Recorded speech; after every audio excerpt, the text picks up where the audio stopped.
Yes,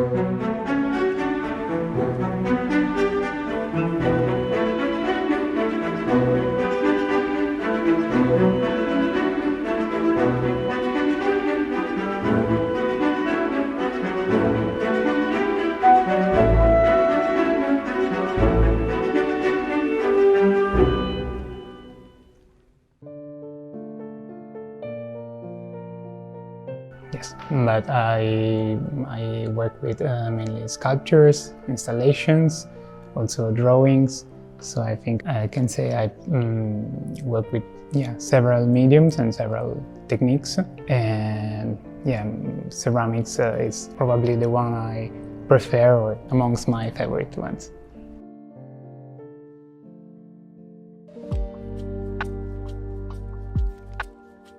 Yeah.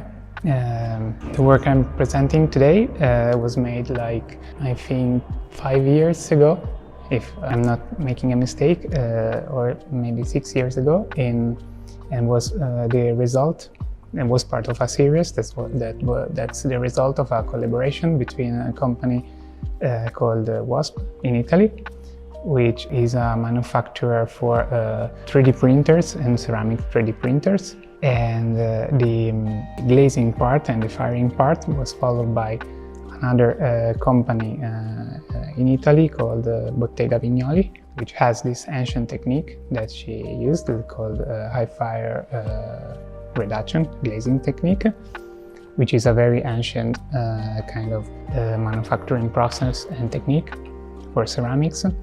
And I was mainly with the Wasp company for developing the technique and the materials, and we had a lot of research also on the clay and ceramic part for the manufacturing of making the shape of the piece. And I was interested in combining these two techniques, which was the glazing technique is a very ancient technique, like from the Renaissance, and the 3D printing technique is a very contemporary way of making ceramics. And I was really curious and interested in combining and put together these two aspects as the result of a process that combines organic shapes, natural shapes, and as a result of both a natural process, a very human process, but also a technological one,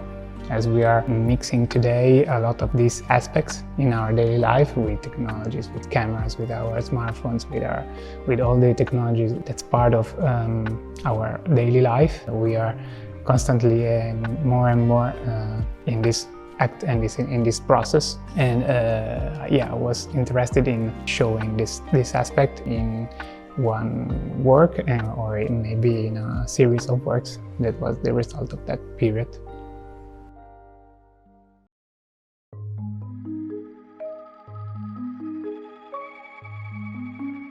I think one of the aspects that interests me most in ceramics, and also that connects the living aspect is the fact that it's a very old and ancestral way of for humanity to relate with the world.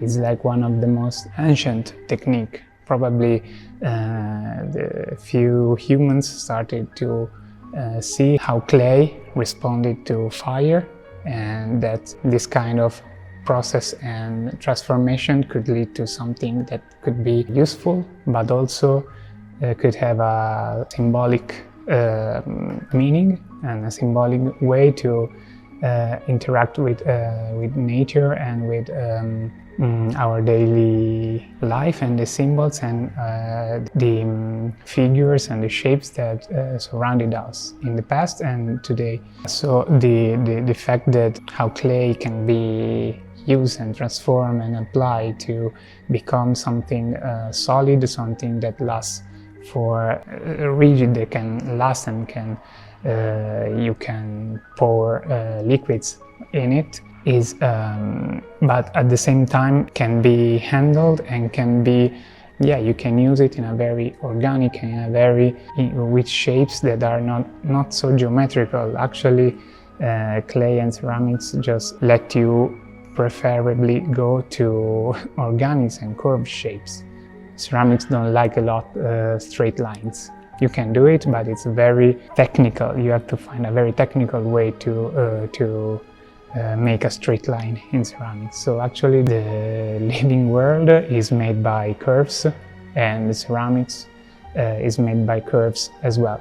I think the connection is, in my personal opinion, this one. No, I'm very happy to be there and to be part. I'm very curious to see other artists' work. I came from Italy to be here today, and I'm very curious to see them and to be part of the exhibition, and thank you for inviting me.